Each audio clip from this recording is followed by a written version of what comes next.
Video کا مقصد ان کے لیے ایک روحانی عمل شیئر کرنا ہے جو بار بار ذہنی وسوسوں، شیطانی خیالات، بے چینی اور خوف کا شکار ہو جاتے ہیں۔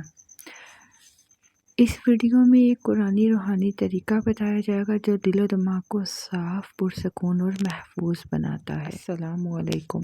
یقین کامل کے محترم سامعین، ناظرین، کیا آپ بھی دن رات منفی خیالات، وسوسے یا بے سکونی سے پریشان رہتے ہیں؟ کبھی دل چاہتا ہے کہ سب چھوڑ کر کہیں چلے جائیں۔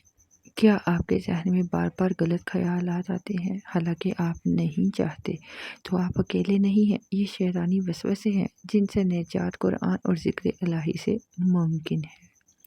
آج کے دور میں شیطانی حملے دل و دماغ پر زیادہ ہو گئے ہیں۔ وسوسے، خوف، ڈر، نیند کا نہ آنا، بار بار منفی سوچ کا آنا، یہ سب صرف ذہنی بیماری نہیں بلکہ روحانی کمزوری کی علامت ہے۔ شیطان سب سے پہلے انسان کی سوچ پر وار کرتا ہے، اور جب سوچ کمزور ہو جائے تو ایمان کو ہلانا آسان ہو جاتا ہے۔ لیکن الحمدللہ اسلام نے ہمیں ان سے بچاؤ کے لیے زبردست ہتھیار دیے ہیں۔ اللہ تبارک تعالیٰ فرماتے ہیں، قُلْ أَعُوذُ بِرَبِّ النَّاسِ مَالِكِ النَّاسِ إِلَٰهِ النَّاسِ مِن شَرِّ الْوَسْوَاسِ الْخَنَّاسِ۔ یہ آیات یعنی یہ سورہ ناس وسوسوں کا مکمل علاج ہے۔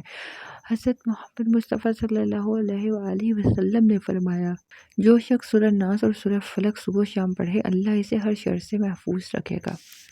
طریقہ بتاتے چلیں، ہر روز فجر کے بعد یا سونے سے پہلے باوضو ہو کر بیٹھیے، 3 بار درود شریف پڑھیں، 3 بار سورہ فلق پڑھیں، 3 بار سورہ ناس پڑھیں، پھر 101 مرتبہ پڑھیں یا حفیظ یا سلام۔ آخر میں دونوں ہاتھ چہرے پر پھیریں اور اللہ سے یہ دعا کریں، یا اللہ میرے دل سے ہر وسوسے، ہر ڈر، ہر پریشانی کو نکال دے، مجھے ذہنی سکون عطا فرما اور شیطانی چالوں سے محفوظ رکھ۔ یہ عمل کم از کم 11 دن کریں، انشاءاللہ فرق محسوس ہوگا آپ کو۔ محترم خواتین و حضرات، شیطان صرف ان پر وار کرتا ہے جو کچھ بننے کی صلاحیت رکھتے ہیں۔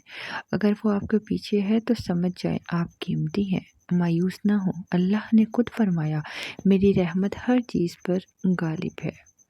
اگر آپ کو یہ عمل مفید لگا ہو تو اسے شیئر ضرور کریں، کیونکہ کوئی اور بھائی یا بہن وسوسوں سے لڑ رہا ہوگا۔ شاید آپ کے ایک شیئر سے اس کی زندگی بدل جائے۔ چینل کو سبسکرائب کریں تاکہ مزید ایسے روحانی اور قرآنی اعمال آپ تک پہنچ سکیں۔